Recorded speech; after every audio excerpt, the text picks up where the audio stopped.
Hello, YouTube. All right, I managed to fix the bed. I took out the stealth camper to test it the other day, and I actually broke the bed because the wood that I'm using is this really light wood that they basically took panels and they glued them together. So if you go horizontal with the grain, it's actually pretty weak, and it ended up breaking along the glue line. So you want to set it up like this, you know, vertical instead of, you know, vertical with the line, the grain going up and down instead of sideways if you use this kind of wood, because it's stronger like this than it is like that. So I went ahead and made a new piece right there. Should be a lot stronger now. Basically need to test this out. I still haven't tried sleeping in it with this new configuration. Laying down, it is very tight. You can see there's not much space here for headroom and stuff, but the whole system is working right now. I don't have the solar power hooked up. Most of the tests you're going to see me shift it over to the pay it forward channel. Let me turn off that music here. But basically, most of the testing is going to occur on the pay it forward channel. So if you're not already subscribed to that channel, you want to make sure you hit the channel. I'm going to try to put a link to it at the end of this video. Once YouTube uploads it and processes it, I'll put a link to the Pay It Forward channel if you haven't already subscribed to that. Pay It Forward channel is back in full swing, and there's an interesting new series on there that is starting up.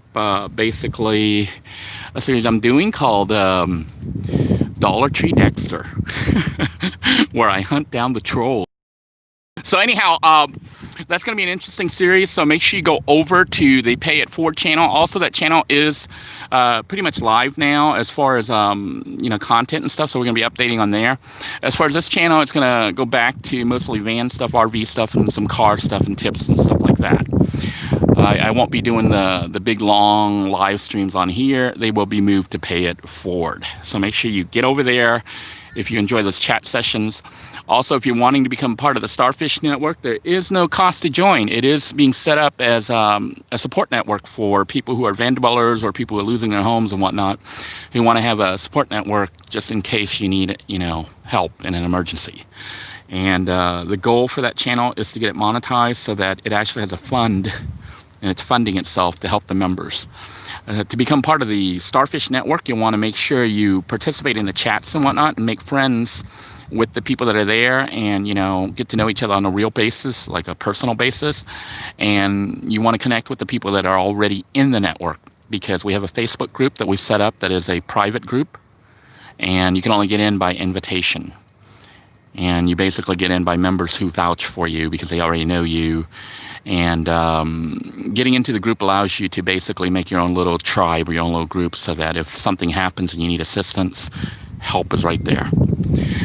The group itself, the Pay It Forward YouTube channel, is going to be used mainly to generate income, so that the group actually has funding to help people when they need it. As far as on my end, I am just finalizing things. I basically fixed that chair. Everything seems to fit great here. I can carry 2 chairs, a table, fishing gear, 2 fishing poles, all sorts of fishing gear, some water for the day. Actually, if you're going out for several days, whatever, you can take multiple waters, just basically 1-gallon jugs. Very simple design. Does support all the fans. So I have like fans here that I can turn on. See that? 3 fans, 1 on each side and 1 up front. The TV can be swung out. I'll give a full tour once the whole system's done. But it looks like most of the mechanics is done for the back section. I do need to test it out, like I said. The testing and stuff is going to occur on Pay It Forward, so if you want to follow the build and the test as it develops, you want to switch over to there, because this channel is going to be mostly actual van type stuff, not really the testing and stuff. Most of the space down here will be empty, because this is a bathroom, okay?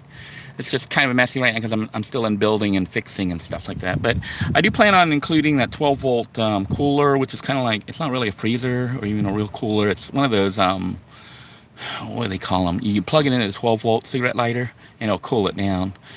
Maybe about like 20 degrees cooler than the ambient temperature outside. It won't get freezing cold. But you could have cold sodas and things like that, cold water. There's not really that much room in it for those of you who are curious. Yes. You can carry like 6 soda cans in it. That's about it. As far as the TV here, right now I have it hooked up to a game system, which is the Legends Flashback, which is a tiny little game system, and it's mounted back here. It takes, it has like over 100 built-in games, but it has like a SD card that I put in, like, I think I put in 3,000 to 6,000 games. So more than enough games to keep you entertained. Also, I will be hooking up the computer, and that will be tested, and the Roku unit, so that you can watch, streaming TV, internet TV. The system is currently running off its own power. You can see the inverter there, which is a 750 watt inverter hooked up to the house battery, which is 100 amp hours down below. I do have an auxiliary 100 amp hours additional that I haven't plugged in that would give the vehicle 200 amp hours of lead acid battery with 100 usable. And the lead acid battery I'm using are the RV deep cycle batteries.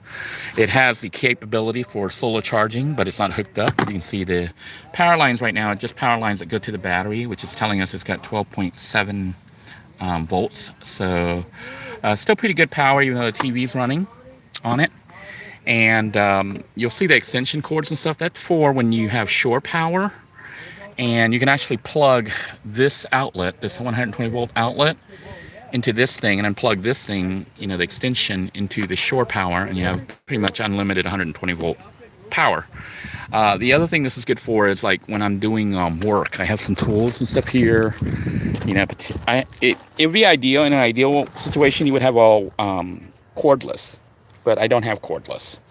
So I have a plugged 120 volt jigsaw that I can plug in from the vehicle and use as I need to build. So repairs were actually done out here. Some of it was done while I was still at the RV, but I had to make some changes. I don't know if you saw the other video that showed the curtains without being screwed in. Well, if you take a look here, you can see they got screwed in. The reason is, even though it worked, if you're doing like a temporary build for a weekend or something, it would be fine. The problem is when you just stuff it into that, when you hit this thing, moving things in and out, the curtain rod falls off. So it was so loose it would fall off. So I went ahead and drilled a hole and screwed everything into place. So it's locked down now. So this side is locked down. The front panel, let me see if we can show you here, is also locked down because it was see, it's all screwed in now, and that way this thing doesn't come off. Now, I did leave the middle side ones unblocked, so, that to me was kind of bad that I had to do this. So this part here is not, you just slide it in. So you just slide this part in, but it could be screwed in if you wanted to. I'm going to leave it loose. But I ended up screwing things down just because when I was moving things in and out, I found that it would hit it and it would fall apart, which you don't want, So that's pretty much it. The only thing that needs to be installed as far as the back, as far as I'm concerned, are drink holders. So you can have cold drinks while you're laying here watching TV or playing video games. Most of the time if you're playing the video games, you're not going to want to play it laying down. Maybe watch TV laying down. I don't know. Maybe you could play games laying down, but I think it's going to be more comfortable playing it in living room mode when you have this up in living room mode, or easier when you have the whole unit, so that the TV actually does swing out. It swivels, this whole unit swivels and comes out, so you can actually play it outside. Can't play it here in the sun. As you can see, the screen's hard to see during a bright middle of the day sun here, but you could play outside if you wanted to, if you're out somewhere.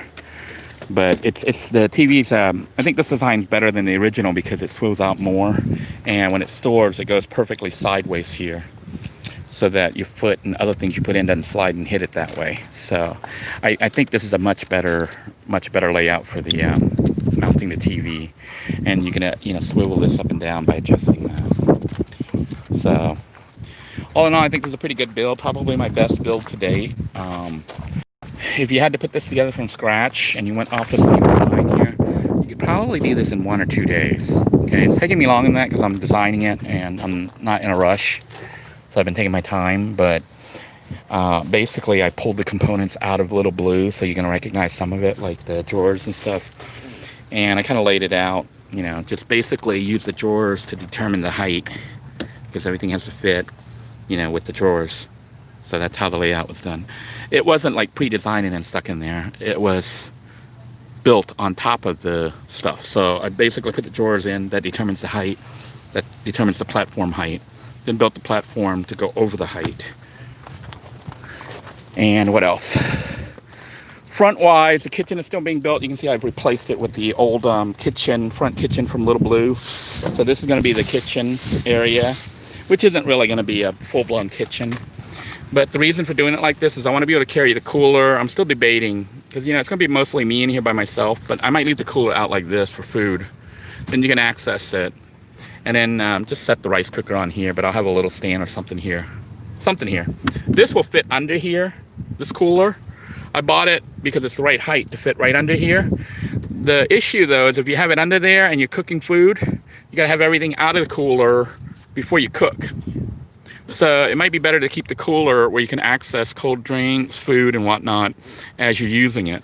So this might be storage under here, and then the rice cooler will sit up here for cooking while you're driving. This is meant for drive cooking. So you either do that and open up the front windows here so that it can vent out while you're cooking. You can even open up the rear here. But most of the cooking will be simply running a rice cooker hooked up to the inverter, running at 120 volts. It should take me about 15 minutes to cook the rice. Probably eat like rotisserie chicken or whatever meat product, you know, that you have that you want to eat with it. Make hamburger helper, make spaghetti, make noodles, all the stuff that are in previous videos, which I'm getting ready to make a playlist for the cooking with Denoy. Some of you woke up this morning complaining. I heard somebody complain about like 30+ videos. It's actually only 20 videos that are mine, so there's like 30 videos from another channel that bugged this other person. But anyhow, those videos are actually from the days when I built Yurt 3.0. Those are old videos. And they were patron only videos, so the patrons already saw those. Those of you who are regular subscribers to this channel, this might be the first time you're seeing them. I'm just putting them out because, like I said, I am closing things out, and I thought those videos might be useful to somebody, showing you how you could build a pallet yurt, you know, out of pallets and scrap wood, things like that, because some people might actually need that either right now or coming up soon. So just showing you how you could put together basically junk and turn it into a structure. I built the yurt as storage because I was giving up my, we had like a storage unit that we were renting, and it was like $100 a month. So I didn't want to keep paying $100 a month just to store stuff. So I built the yurt out in the woods, and I was storing all my items there, like the bicycles. You know, that's how I had the bicycles when I got the RV and was able to mount them and all that. The bicycles prior to that had been stored in like the yurt, as well as my boxes of junk. And, you know, they did great out there until I brought it to the RV and then put it outside, and rain got it into it and destroyed all the stuff. So the yurt actually kept everything dry. It was never intended for me to live in it, although I could have lived in it. It was huge. It was like a giant master bedroom is what it was like. You know, it was huge. So you might want to look at that, you know, and get some ideas if you're wanting to build it. It was a fun project, and honestly, if you had to build something like that giant size yurt and you had the wood and all the materials, it should take you 1 day, maybe 2 days at the most, and you'd have a structure you can live in. And because it was actually based on pallets, it's actually pretty stable, you know, not like a house stable, but for being a yurt, it's actually very strong. If you guys enjoyed this video, just wanted to remind you, make sure you get onto the Pay It Forward channel, because this kind of broadcast where I'm pretty much chatting and just talking and stuff will be moving mostly to that channel. This channel will start going with more, you know, pre-recorded or videos where I'm just showing stuff off with the stealth camper and stuff. Just so you know where I am for my tests, I am actually at a really cool little park here with birds and all sorts of beautiful things to look at. It is a wonderful view, great place to test the vehicle, and I'm getting ready to go lay down in it and take a little nap. Got a nice breeze. I don't know if you can see all the bags moving and stuff, so there's a really nice breeze, and to help it out, we got 3 fans inside. I hope you guys enjoyed this video. I am going to go ahead and look at your comments and make sure that I answer any questions you might have. Hey, Eric T, good to see you there. Welcome. Hope things are going well with you in Connecticut. Prism, nice to see you on here. And I think that's about it. I hope you guys enjoyed this video. Make sure you give it a thumbs up, like, share, and subscribe. And make sure you head over to Pay It Forward. Until next time, take care. God bless you all. Please stay safe. Bye-bye now.